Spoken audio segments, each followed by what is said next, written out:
যদি সত্যি কথা বলি মন মতো পাচ্ছি না।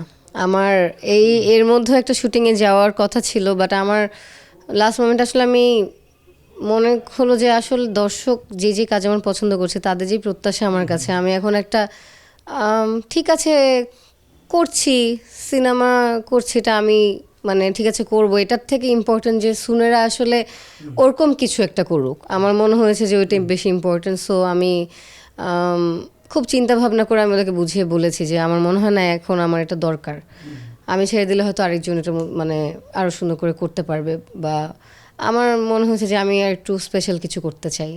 সো আমি এটার জন্য একটু ওয়েট করব। স্যান্ডেলিনা সো, রূপচর্চায় আভিজাত্য। বাট অবশ্যই সিনেমাতে কাজ করার, যেহেতু আমি সিনেমাতে শুরু করেছি, আমার আলাদা একটা সফট কর্নার ওই জায়গায় সবসময়ই থাকে। বাট আমি এখন পর্যন্ত অ্যাক্টিংয়েই থাকছি, কাজ করছি। সামনে ইনশাল্লাহ কিছু একটা দুটো সিনেমা আসবে যেগুলো সুন্দর করে শেষ করেছি, ওগুলো ইন্টারেস্টিং। অ্যান্ড সামনে কবে করব সেটা আমি এখনও বলতে পারছি না, বাট শীঘ্রই ভালো একটা যদি এরকম কিছু পাই যে না একটু আমার জায়গা থেকে আমি ওইভাবে করতে পারবো, তখন আমি করব। 2026 নিয়ে কোনো বিশেষ কোনো পরিকল্পনা রয়েছে, কাজের দিক দিয়ে হোক, নিজের কেরিয়ারের দিক দিয়ে হোক, বা ব্যক্তিগত জীবন নিয়ে? 2026-এ পরিকল্পনা এটাই যে আমি যাতে সুস্থ থাকি, ভালো ভালো কাজ করতে পারি।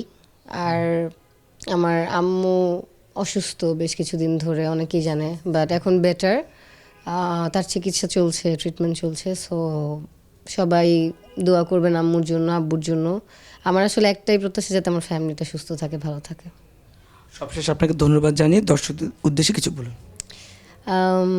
সবসময় এক কথাই বলি, এটা আবার বলবো, সবাই ভালো থাকবেন, সুস্থ থাকবেন, আশেপাশে মানুষকে ভালো রাখবেন, নিজে ভালো থাকবেন। অ্যান্ড নেগেটিভিটির থেকে আসলে পজিটিভ থিঙ্কিংটা বেশি ইম্পর্ট্যান্ট আমার মনে হয় সবার জন্য।